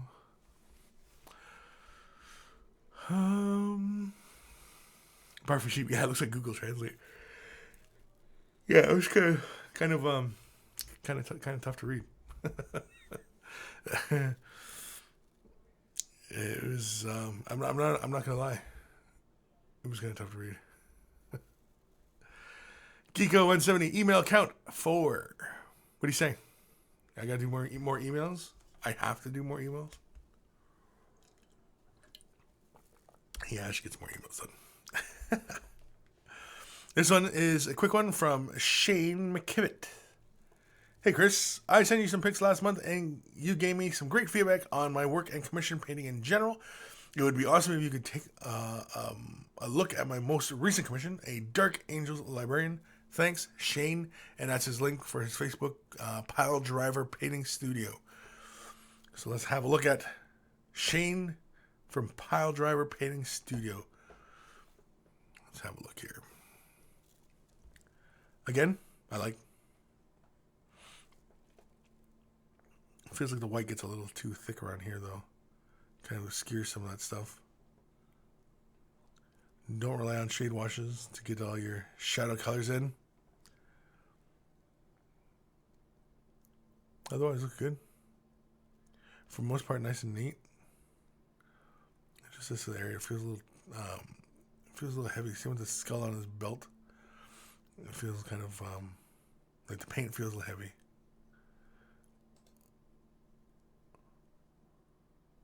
Very cool. Yeah, see, like here's what I'm talking about, like with relying too much on the shade wash to achieve the effects that you're looking for, right? Because let's say, for example, this is Shabby Bone as the base color, and then you hit it with Agrax Earthshade in a fairly heavy state. And you can see, like, you get some really dark tones, you get some mid-tones, but when it dries, it feels very, very messy. Now, if he was going for more of a war-torn, battle kind of scarred kind of look, then that might play a little bit better. If the armor was all scratched up looking and, dinged up, then, the blotchiness on the cloth wouldn't look out of place. It would actually feel fairly appropriate, that the cloth would actually kind of have this tattered, beat up kind of look. But also you're missing like some highlights in here. Like I mean, no, there is highlights, I think. So that looks like the highlight. Well, that's a highlight. That's a highlight. But you're also gonna catch these bottom ends down here. and then over here. Over here. Most of the time when, doing the shade washes, I try and push the color up towards the belt line. So the deepest colors are in there. And then in the deep crevices, I try and apply just a little bit of darker color. But here's the way you may want to go about it in the future. Go through Sharpie Bone and then mix, say, a dark brown into it. And start with that as your base color. And then bring up your highlights. And then with Agrax Earthshade thinned down a bit, you can throw it into these recesses without really worrying about throwing it onto the overall surface and changing that. But again, if you have it thinned down, then you can have it like applied right over the entirety of the surface, and it's not going to really change too much of the color values for anything. So that is something to consider in the future. But yeah, I really would not rely on Agrax or any of the shade washes, for that matter, to provide any of your finished look. Because if you were to go into any kind of painting competition and they saw that, you simply just shade wash, you know what I mean, and didn't put any effort into blend or anything, or, create any transitions or anything like that, then, and just relied simply on the fact that, you're relying on that color to provide all the effect. No, it's not good. Coffee. Thomas, coffee. Beer for the rest of us.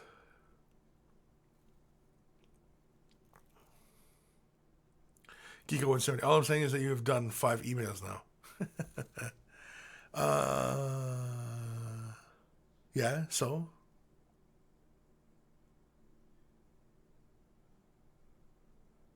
Where did the email go? Oh, wrong mouse. Yeah, that was the right one. And then that one, right? Which is this, yeah. Yeah, okay. So this is the next email.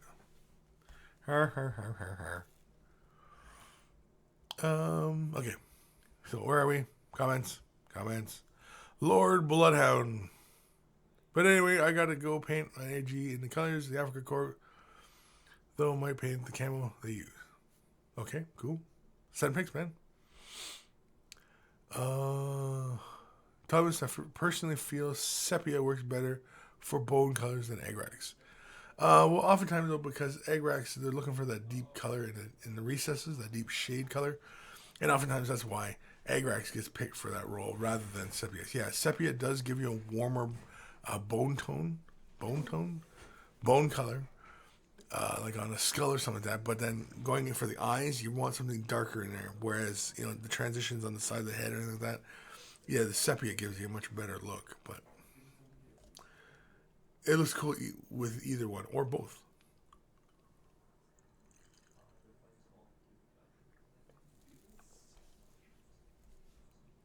Oh, Alexander. Kris, coffee bad, beer good.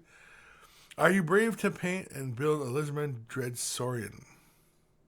Am I brave enough? Sure, I'm brave enough. Am I going to do it? Probably not. But yeah, coffee bad, beer good. I agree with 50% of that statement, and strongly disagree with 50% of that statement. Only about 40% of the time, though.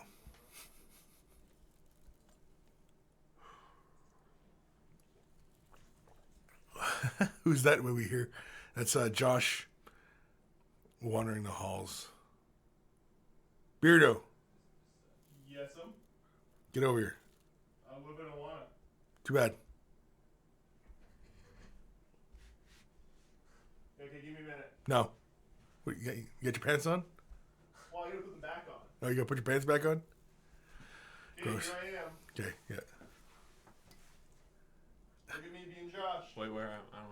Yeah, over here. Over here? Yeah. Hey, it's That's me. not Josh, but... It's like Josh. I have a beard, but it's not as impressive. Yeah. Where's Josh? There. It's weird getting your head right. Yeah. A little bit. I wasn't paying attention with It's the camera. almost as if it's just for Chris. It's not something I gotta do with my job anyway. Don't worry. It doesn't Yeah. matter. Yeah. I gotta pay attention where the camera's looking. There. So Another watch Josh's feet bat rep. why would you do? Well, there's sometimes you get to see my feet if Rob doesn't edit my feet out. Because I forget to push the button. You only got 4 toes. I got enough toes. Oh, you got okay. Yeah, you got 5. I thought Josh only had 4 toes. I said, what happened to your toes, man? Have you gotten to the sauce already? Yeah. Why? It's not Oh, coffee okay. in there. No, it's not never good. coffee in there. It's never just coffee in How there. do you know it's coffee? Other than you think it's coffee. Other than I'm telling him it's coffee. Yeah. 99% alcohol. He's just drinking rum and alcohol at this point. Yeah. So there. Just to satisfy your curiosity, here's Josh.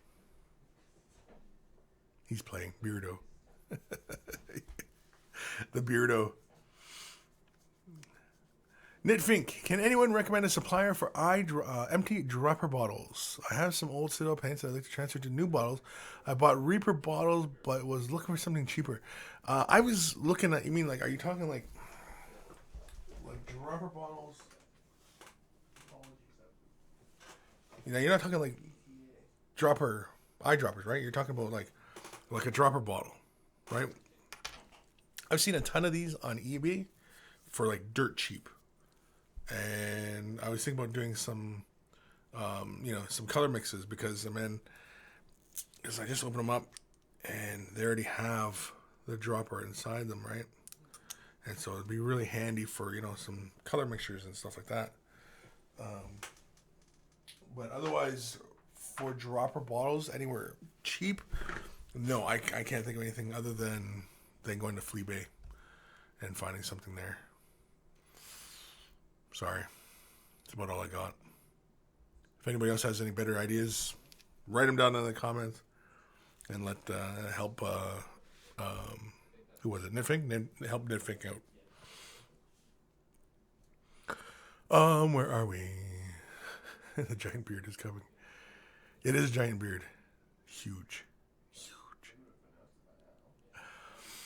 Samuel Berg. Kris, do you have any tips on painting Lehman Russ's hair? The book describes it as being copper, but the artwork on Prospero Burns has it looking a bit more blonde. Well, I'd imagine you could probably do his hair like a kind of like a strawberry blonde, right? Where he kind of has like reddish hair, but he has maybe some blonde highlights. Would actually probably look kind of cool, right? I know in Mini Wargaming Vault I have I have 1 or 2 videos on doing red hair, right? Because copper is kind of a browny red color, and I'm assuming that's what they're doing because his hair is kind of reddish, kind of going with that whole Celtic kind of Scottish kind of thing, or space Viking that Space Wolves have. And of course, in some books, describe it as, blondish. Well, you can give him like little blonde like highlights, or maybe because I noticed I think he has a couple braids in his hair. You can probably do some of the braids like, blonde. I don't know. You know what? As soon as he becomes available, maybe I'll pick him up and maybe I'll do him as a beginning to end kind of video, because his armor doesn't actually look that complex. Like somebody like Gilliman or somebody. Gilliman's armor has like really intricate little details in it, whereas that Lehman Russ model, it looks more like it's sunken into the armor. It's like it's recessed into the armor. So I don't know. We'll see. Josh has 4 toes. Yeah, I thought he did have 4 toes. He's always wearing sandals, right? It can be dead of winter, and Josh is in here with his shorts on. I don't know how he does it, but yeah. And I thought he only had 4 toes. I've known Josh a while now, and I thought he only had 4 toes. Sorry, Samuel. To answer your question, yeah, I'm pretty sure I have a couple of videos in the Mini Wargaming Vault on doing reddish hair and blondes. Basically, I would start off, if you're using Citadel colors, I would start off with something like Squeak Orange as the base. And then you can add, say, something like Agrax Earthshade or Carbon Crimson. If you're going for more of a red kind of look, like a deep kind of red look. If you're going for more of a brown kind of look, you go with the Agrax. Sepia might not change or give you enough shadow value in there.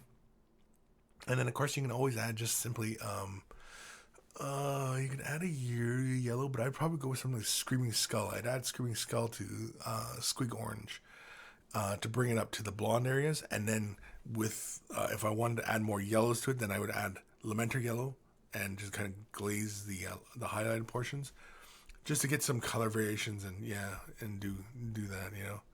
But otherwise, yeah. There's a bazillion different ways you can get that kind of orange hair kind of look or red head kind of look. Again, it's really kind of you know, the it's what kind of style of red hair are we talking, right? Like, are we talking like red like Wendy's, you know, the mascot for the Wendy's hamburgers, where it's just a bright red hair, or are we talking something like where it's just you know, a hint of red in the hair, and you know, it's very, very blonde. Strawberry blonde is often what it's called, right? Where, you know, there's blonde highlights, but the hair is kind of reddish. It's not quite brown; it's red. You know, humans with all their variations and colors. Anyway, Ido Giyama. Well, given Josh's luck in Gorkamorka, he now has to sell his toes for stuff. Yeah. I know he had a rough go over too. Oof. Paul 0132, for dropper bottles, check out pharmacies. Pharmacies, excellent idea. Pharmacies. Yeah. Kevin Leadbeater. Try container and packaging for dropper bottles. Is that a brand name of store? Is that like a chain of a store? Container and packaging? See, I don't know. I'm not in the States, so I don't know.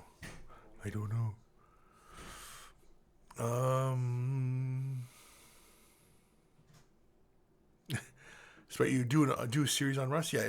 Rust is probably not gonna be out for like probably another couple months. So I mean, you know, don't get too excited.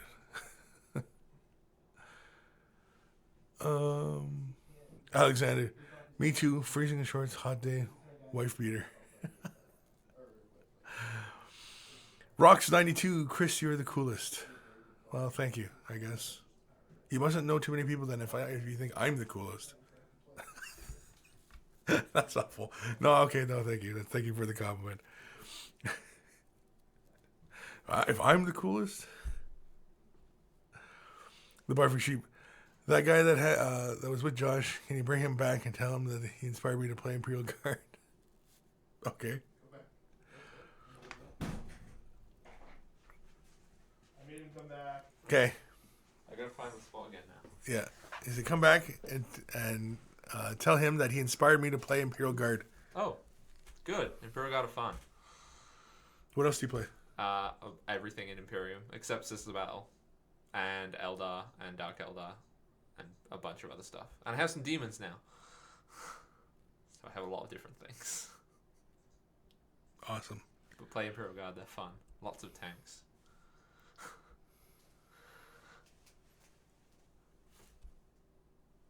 Huh? Is that it? Yeah. Oh. No cue for ending. No cue for ending. Just Just an awkward pause.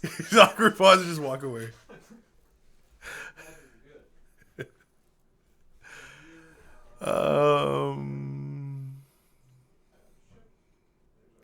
Kevin Ledwelter. Yes, there's a website. Can't post a web address. Just add.com. Okay. So yeah, it is. It's what is it called? Packing and, or container and packaging. Container and packaging.com. So there we go. So hopefully that helps, Knitfink.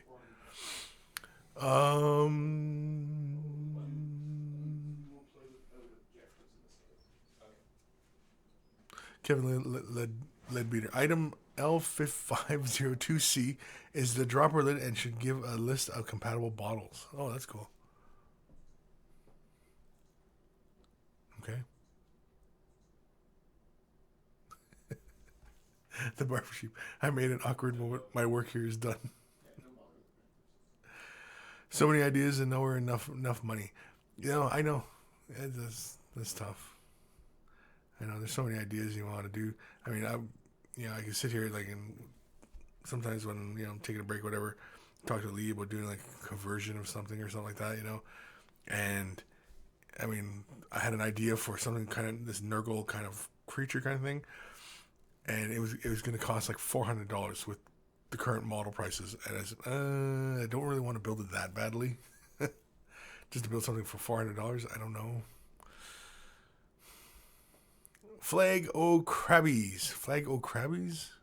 Yeah. Good day, everyone. Been a while since I've been able to catch one of these live. Well, welcome, Flago.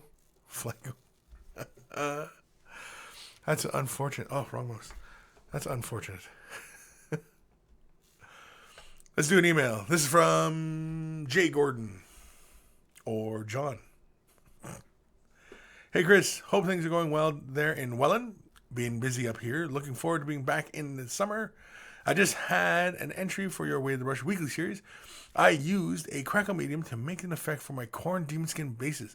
I based the bottom a chocolate brown and applied a medium on top of it to dry. It dried white, however, and I was thinking of making it more of a cracked desert type of terrain for my bases. What do you think would be my next best step to achieve a dried out desert-like appearance? Thanks a bunch, John. P.S.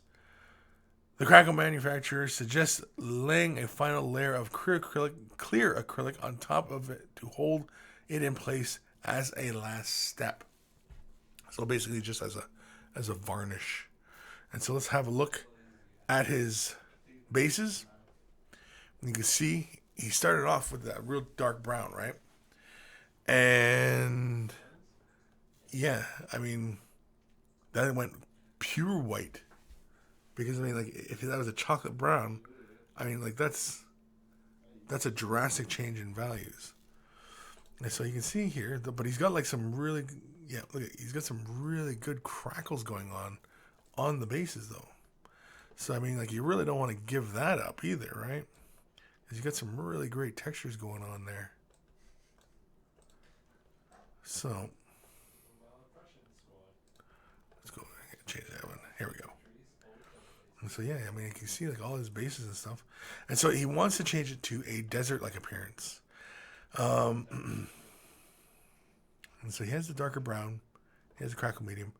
Yeah, give it an acrylic sealant. Not too heavy because, again, I don't know if the crackle medium will reactivate.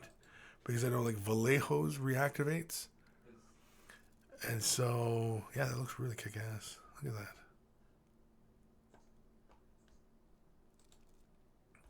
That's a real nice one there, too. It almost looks like ancient Chinese pottery and stuff like that, and Japanese pottery. You know, when you have that, the really kind of blue-white design stuff. Anyway. With this one, getting the desert look, seal it, and then, man, it's kind of tough to say because, I mean, like, once you seal it, the inclination is kind of just to give it a base coat of desert color and then give it a shade wash to pick those details up again. But I don't know if the crackle medium will survive that process.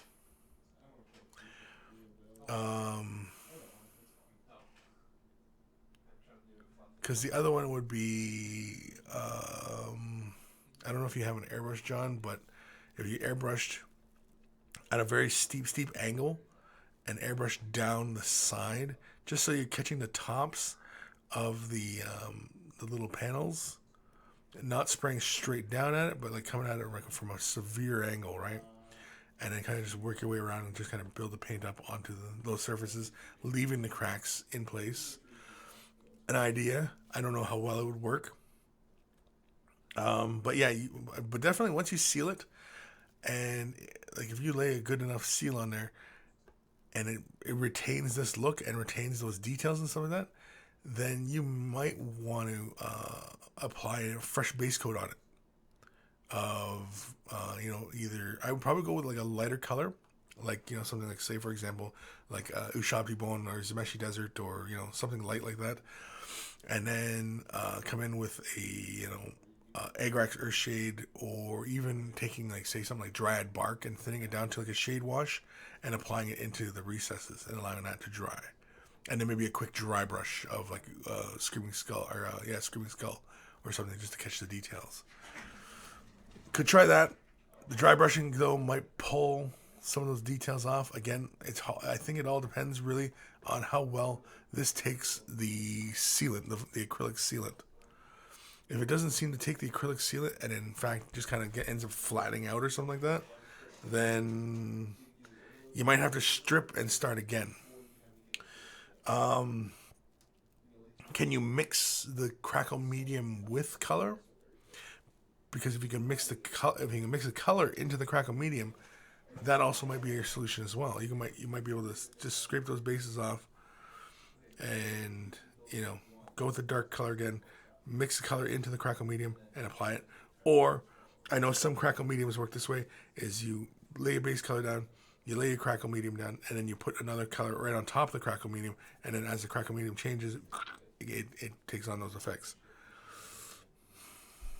I'm not entirely sure which brand of crackle medium you use, but yeah.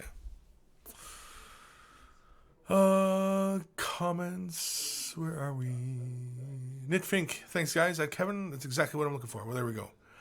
I'm glad we can find a solution. Alexander Marcel, seal it with the strongest hairspray. Yeah, this hairspray will work. It's nice and gentle. Seal it with the 80s. Leo Shi, what do you use, Kris, to strip miniatures? To strip miniatures, I often will use brake fluid. I'm old school that way, I guess. I prefer to use brake fluid. Brake fluid because you can just shorten a container and you can just seal the container and come back and use the brake fluid again and again and again and again and again and again and again, and you can just keep using it. Be sure to get .40 brake fluid, .40, and basically, really what it is, it's the glycerin and the alcohol really in the brake fluid that is what's breaking down the acrylic paint. Brake fluid, I don't think breaks down enamel-based paints. I'm trying to think if it ever broke down like testers enamels and stuff like that. And I don't recall it ever doing it very well. And of course, you have yourself an old toothbrush, and then you just scrape off the paint. Just work at it, scrape it off, work at it. Sometimes the brake fluid will penetrate into like recesses and stuff like that, make that paint really gooey, but it doesn't come out with the by brushing, and so you have to come in with like little dental picks, like sculpting and dental picks, and pick those little things out of there. And yeah, so. That's another one you might have to watch out for as well. Boom, boom, boom, boom. Ito Gihama. So, a baby seal walks into a club. That doesn't make sense because baby seals don't walk. Dollar bills, dollar bills. Gray Death Angel. Wow, Kris, you're helping a lot. Just listening to you, I've managed to get through 10 labs on my C-Cent network simulator for school. Well, you're welcome. I can only assume that's a genuine compliment. I don't know. CCENT, I don't know what that is. That sounds like computer sciences, so I'll assume it's computer sciences. Terminative Valley, where is the paint? The title misleading me. The title is misleading. It's not misleading. It's just kind of going through or touching on the topics of the show. And we do talk a lot about paint on this show. Consistencies of painting. Again, like we talk a lot about painting on the show. And I mentioned that earlier in the beginning of the episode.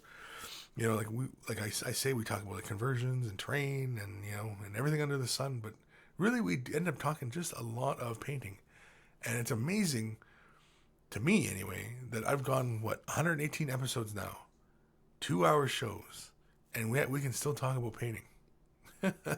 I just find that kind of amazing.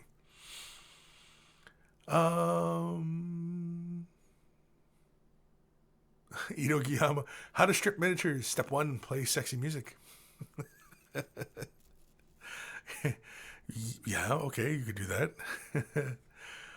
Alexander, break food is the best. I tested my stuff, from my country and import stuff, and break food is still the best. Yeah, it's the alcohol. I mean, like you can go and pick up isopropyl alcohol and fill a container with it and drop your models in it, but that's a really expensive way to do it. Whereas break food is just cheaper. It's just a cheaper way of stripping your models. So, again, old school.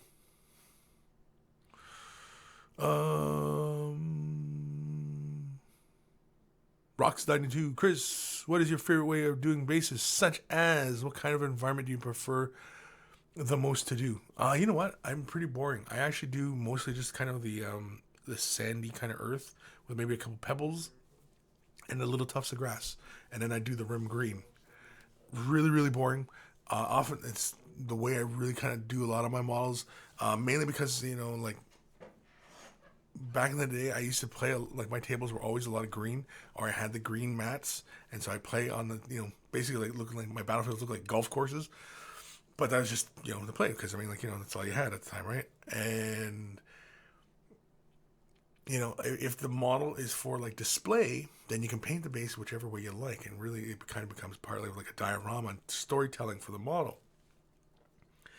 If you're playing at a games club, and your games club has many different colors of kinds of tables, ice world, lava, jungle, city, then it's kind of hard to see. And you play there all the time, and you want to have your models kind of look cool on whatever table they're on. You're best going with kind of a neutral kind of color scheme for your bases. Pale. Where are we in the comments? It's all flying by so fast. Did the stream die? No, did it? Hopefully not. It might have. No. Might have to reset your browser. The browser. Oh, wrong mouse. Anyway, so where are we? We are 153. Do we have enough time for another email? Do we have enough time? I think we have time, but I'm not sure. Yeah, so apparently the stream did die. Who knows? I noticed I got a few errors. I see frames dropped, but it's not going up anymore. I'm wondering if it's because those fools out there on the internet. Probably using up my bandwidth.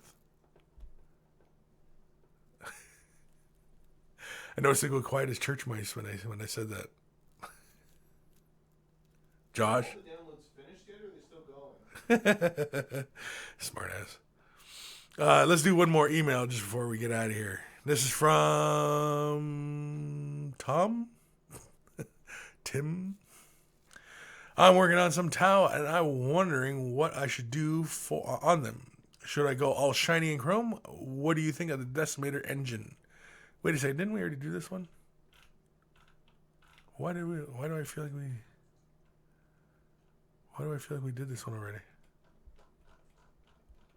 Because we did, didn't we? Yeah, this is Dark Mako.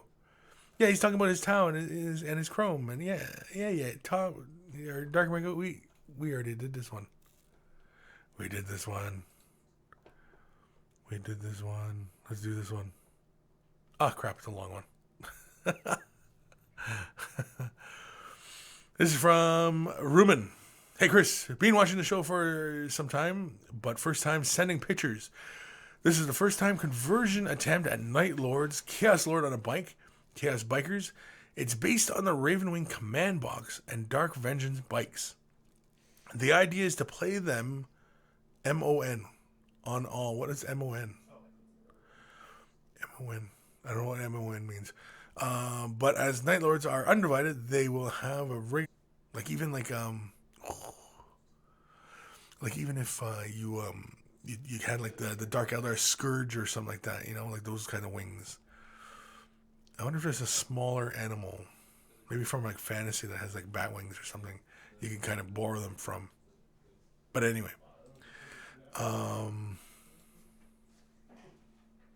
very cool. Oh yeah, see, he's got his big bat wings going on. Yeah, because you got your Night Lord stuff going on, but the feathery wings, they kind of, I mean, it's minor. I guess you could probably just green stuff them smooth, maybe. I don't know.